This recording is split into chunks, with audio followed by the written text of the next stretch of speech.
कहानी एक छोटे से गांव की है जहां लोग खुश रहते थे और रातें शांति से गुजरती थीं, लेकिन जब तक वहां सरकट्टा खब्बिस का नाम नहीं आया था। यह नाम सुनते ही गांव वालों के रोंगटे खड़े हो जाते थे। इस खब्बिस के बारे में कहते थे कि यह किसी अदृश्य शक्ति का रूप था जो रात होते ही गांव में आकर डर फैलाता था।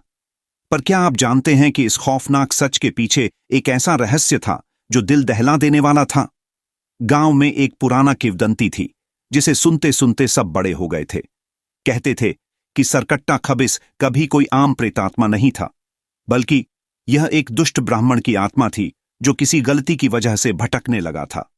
एक समय की बात है जब इस गांव में एक प्रतिष्ठित ब्राह्मण आया था।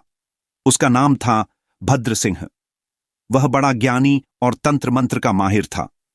लोग उसे बहुत मानते थे, लेकिन भद्र सिंह की कुछ हरकतें गांव वालों को रहस्यमय लगने लगी थीं। एक रात गांव में अजीब घटनाएं होने लगीं। लोग बताते थे कि रात को अचानक किसी की चीखें सुनाई देतीं और अगले दिन गांव के किसी न किसी हिस्से में कोई शव मिल जाता। यह सिलसिला बढ़ता ही गया और लोग डर के मारे सोने से पहले दरवाजे बंद कर लेते थे। सभी ने एकमत होकर यह मान लिया था कि यह काम सरकट्टा खबिस का है, जो रात होते ही अपने रूप बदलकर गांव में आतंक मचाता था। लेकिन सच्चाई कुछ और थी। असल में यह खौफनाक प्रेतात्मा खुद भद्र सिंह था। एक दिन गांव के एक छोटे लड़के ने उसे तंत्र मंत्र करते हुए देख लिया था। भद्र सिंह ने डर के मारे उस बच्चे को अपनी शक्ति से मार डाला और फिर खुद को सरकट्टा खबिस के रूप में बदल लिया। वह अब रातों रात लोगों की जान लेने का काम करता था, लेकिन इस सब का उद्देश्य सिर्फ डर फैलाना था। जब एक दिन गांव के एक बहादुर लड़के रघु ने उसकी सच्चाई को जान लिया, तो उसने शास्त्रों की मदद से भद्र सिंह की आत्मा को मुक्त किया।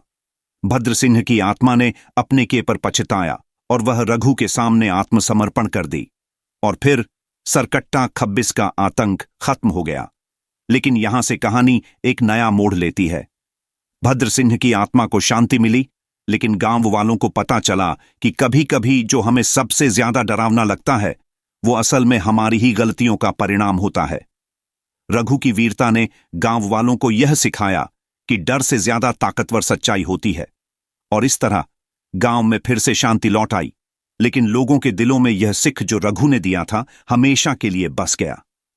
जो खौफनाक लगता है वो हमेशा खौफनाक नहीं होता।